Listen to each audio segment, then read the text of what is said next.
दुनिया ने इतनी पीड़ा कभी नहीं देखी है जो आज देख रही है। गीता की फिलोसफी की relevance is as relevant today as never before.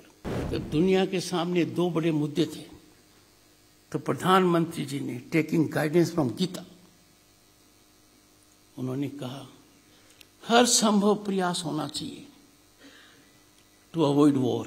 Bharatvarsh की प्रेजेंट जो गवर्नेंस है इसको मैं गीता गवर्नेंस कह सकता हूं। सेकेंड वर्ल्ड वॉर के बाद दुनिया ने इतनी पीड़ा कभी नहीं देखी है जो आज देख रही है।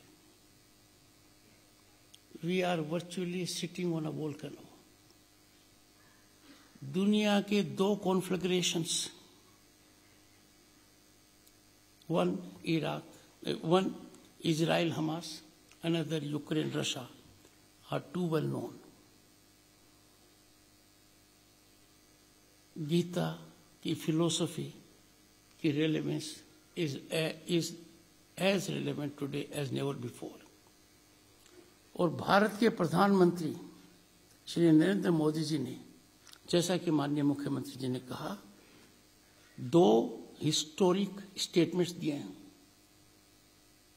पहला स्टेटमेंट था उनका करीब 1.5 साल पहले, we are not living in an era of expansion. कोई देश अपनी सीमा एक्सपेंड करना चाहे तो दैट एरा इज गॉन।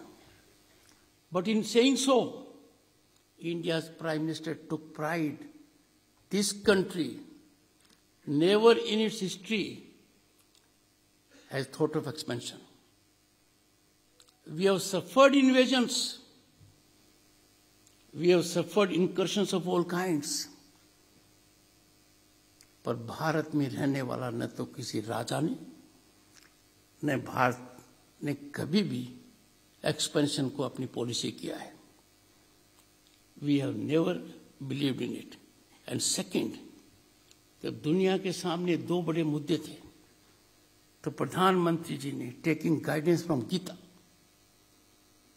उन्होंने कहा हर संभव प्रयास होना चाहिए to avoid war through dialogue and diplomacy.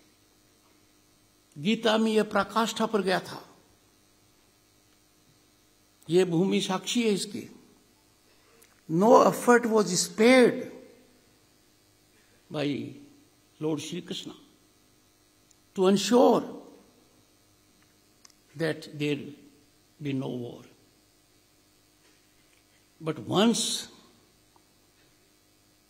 this becomes inevitable, तो भी भगवान श्री कृष्ण ने ज्ञान दिया, और ज्ञान अर्जुन को दिया जो हमको आज सोचने की आवश्यकता है।